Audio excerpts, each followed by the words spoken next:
Hello everyone, welcome back to my channel. Before starting the video, please subscribe and keep watching for more details videos. Naomi Osaka shares how she really feels about having to play Coco Gauff in the fourth round of the US Open. Naomi Osaka and Coco Gauff's fourth round clash is, by some distance, the most highly anticipated match of the US Open by far. After all, it pits two former champions against one another, both of whom have endured various struggles to get to where they are today.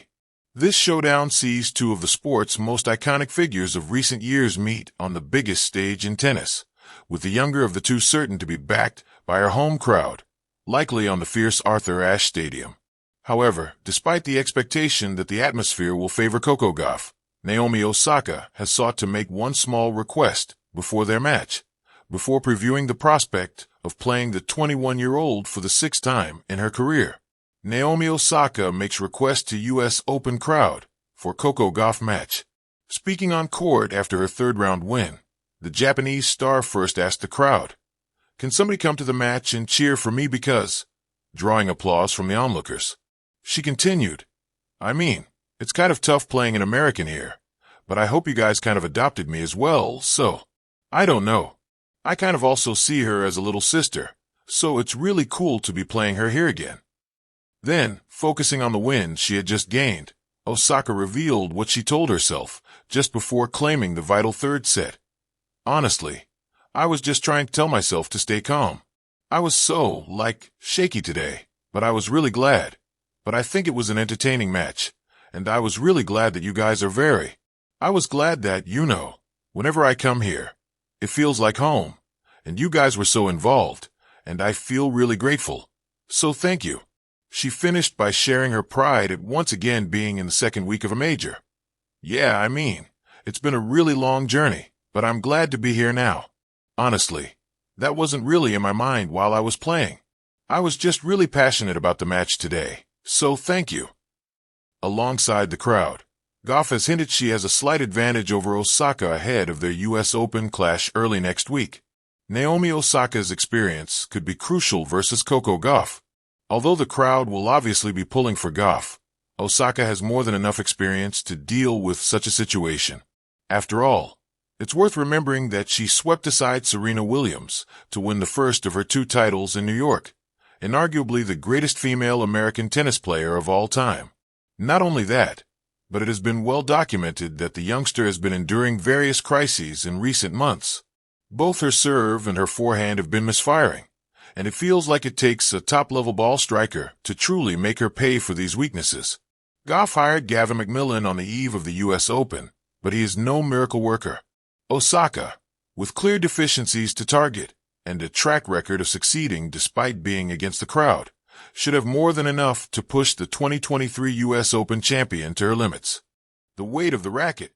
Naomi Osaka stood in front of the mirror in the locker room, a towel slung around her neck, the sweat from her third-round match still cooling on her skin, the sound of sneakers squeaking on the polished floor, distant cheers from Ashe Stadium, and the rhythmic thud of practice balls outside wrapped around her like a heartbeat she couldn't ignore. She had just won her match in straight sets. But that wasn't what she was thinking about. She had just found out who she was facing next. Coco Gauff. Fourth round. Prime time. Naomi let out a breath and closed her eyes. She liked Coco a lot. She admired her energy, her fight, her youthful courage that felt, at times, like looking into a mirror of her younger self, but maybe braver. Coco didn't flinch under pressure. She didn't play like someone who was 21. She played like she was already here, in the moment, in the arena, and refusing to blink. Naomi had blinked many times, and she'd paid for it. The time away from tennis, the questions, the doubts, the shifting spotlight that never stayed still long enough to find peace. Playing Coco wasn't just another match. It was a test of where she was now, not just physically, but emotionally, mentally. Would the headlines say, "The past meets the future"? Would they reduce it to a passing of the torch, or worse, a fading flame? She'd heard it all before. Naomi opened her eyes and looked at herself again. The reflection didn't lie. She was older now, maybe not by the calendar, but in soul years. She'd grown in places no ranking could measure. And Coco was rising. Later that evening, Naomi sat in her hotel room, lights dimmed, racket resting beside the couch. She scrolled through social media half-heartedly. The tennis world was already buzzing. Osaka versus Gauff, the rematch we didn't know we needed. Power versus precision. Youth versus experience. Coco's time to shine. Naomi smiled faintly. She remembered the first time they played. The 2019 U.S. Open. Coco was only 15. Wide-eyed and fearless. Naomi had beaten her comfortably then, but what stuck wasn't the score. It was what came after. She had invited Coco to do the post-match interview with her. Not because it was planned, but because it felt right. "I just thought it would be more respectful, you know," she had told the reporters later. And now here they were again. Not kids anymore. Not just stories anymore. Rivals, maybe. Equals, certainly. But how did she really feel? She leaned back and let the question echo inside. Part of her felt nervous. That old knot tightening in her chest. Not fear of losing. Not exactly. But fear of what losing meant. The way people talked. The way expectations piled on you like bricks you didn't ask to carry. Another part felt excited. She hadn't felt that in a while. That quiet thrill before a real battle. Not just against an opponent, but against the version of yourself that wants to shrink. But more than anything, Naomi felt protective. Not of herself. Of Coco.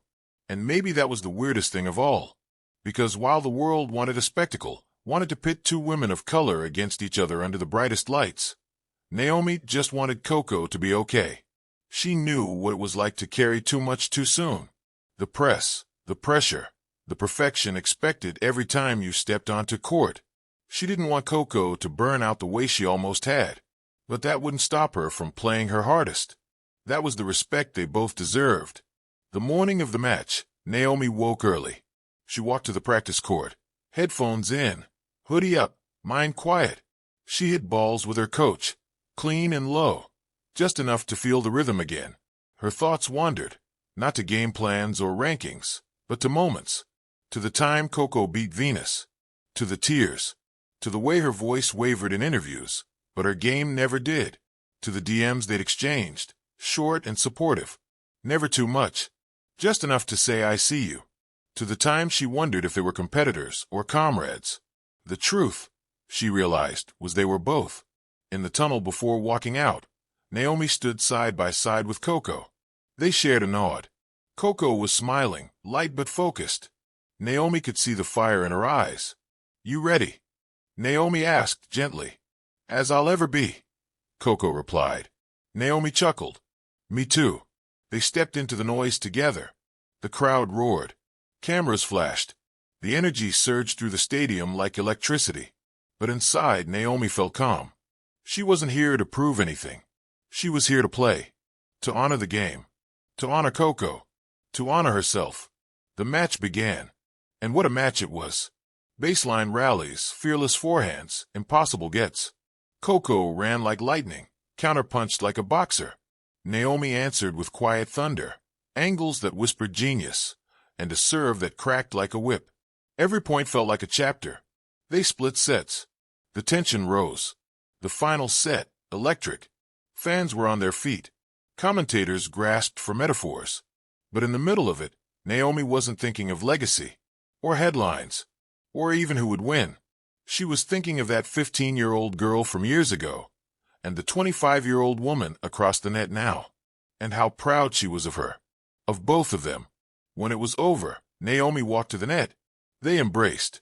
"I'm proud of you," she whispered. "I'm proud of you," Coco said back, voice breaking. Naomi smiled. In that moment, the score didn't matter. The respect did.